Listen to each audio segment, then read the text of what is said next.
अस्सलाम वालेकुम। 8 क्लास आपका सबक जो है 14 मई का वो है आपके सबक नंबर 6 का खुलासा, जिसकी हम मश्क भी कर चुके हैं, इसकी रीडिंग भी कर चुके हैं, अल्फाज मानी भी इसके हो चुके हैं। तो अब इसका खुलासा लिखने में आपको बहुत ज़्यादा आसानी होगी। आपने इसकी रीडिंग की, रीडिंग के दौरान पूरी कहानी का जो थीम है उसका सारा आपको पता चल गया कि किस मौजू पे कहानी है। खून का बदला एक लोक दास्तान कहानी है, लोक दास्तान है ये।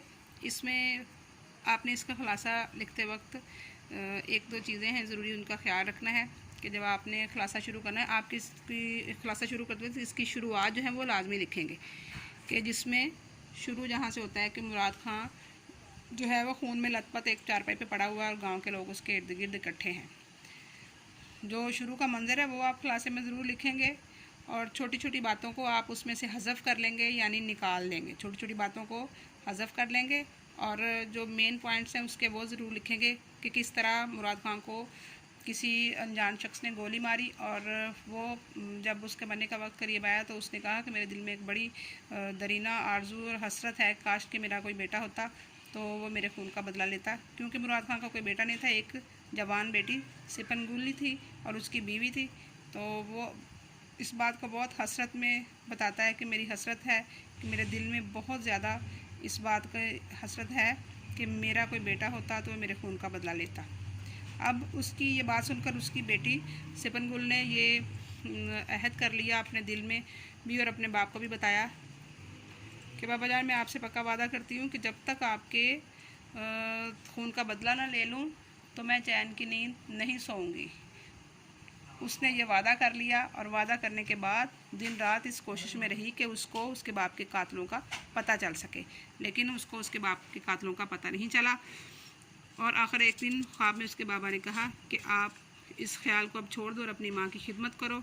कुछ ही दिन गुजरे और उनके घर के दरवाजे पर एक आदमी जो ज़ख्मी हालत में आया, तो वो शदीद ज़ख्मी था, उसको गोली लगी हुई थी। सिपनगुल ने और उसकी माँ ने उसकी खूब खिदमत की, उसको गर्म दूध पिलाया, उसकी मरहम पट्टी की और उसकी सेहत याबी के लिए दुआएं भी की। जब वो अच्छी तरह से हियाब हो गया तो क्योंकि वो जो आदमी था वही सिपनगुल के बाप मुराद खान का कातिल था, बातों ही बातों में उसे पता चला कि सिपनगुल के बाप को उसी आदमी ने मारा है। उस आदमी को पता चल गया कि मुराद खान को गोली मैंने ही मारी थी, लेकिन वो चुप रहा। जब वो सेहतयाब हो गया तो उसने सिपनगुल को कहा कि जाओ अपने बाबा की बंदूक ले आओ और मुझे उससे मार दो और मुझसे अपने बाप के कत्ल का बदला ले लो। सिपनगुल जो थी उसके दिल में पहले ही इंतकाम की आग जल रही थी। जल्दी से अपने कमरे में गई और बंदूक लेकर बाहर आ गई। जैसे ही उसने बंदूक की नाली उस आदमी की तरफ तानी तो उसकी माँ ने उसे कहा कि तुम अपने होशो हवास में नहीं हो, क्या तुम नहीं जानती कि हमारे कबीले का दस्तूर क्या है? हमारे कबीले का दस्तूर है कि जो घर आया मेहमान होता है, जिसको पनाह दी होती है, उसकी हिफाजत करना अपनी जान से भी ज़्यादा हमारा फ़र्ज़ होता है। तो क्या हम अपने कबीले के दस्तूर को भुला देंगे? नहीं, बिल्कुल भी नहीं। और उसने सिपनगुल को कहा कि अपने कबीले के जो असूल हैं, जो रवायात हैं, इक़दार हैं, उनको मत भूलो। इस मेहमान की जो हमारे घर आया हुआ, इसने हमारे घर में पनाह ली है, तो इसकी हिफाजत करना हमें दिलो जान से ज़्यादा अजीज़ है। माँ की ये बात सुनकर सिपनगुल ने उस शख्स को मारने का इरादा बिल्कुल तर्क कर दिया और कहा कि काश तुम मुझे मेरे घर के बाहर मिले होते तो मैं ज़रूर तुमसे अपने बाप का इंतकाम ले लेती। अब जबकि तुम मेरे घर में हो और तुमने हमारे घर में पनाह दी हुई है, तो इस वक्त मैं तुम्हें माफ़ कर देती हूँ। सिपनगुल ने उसे माफ़ कर दिया।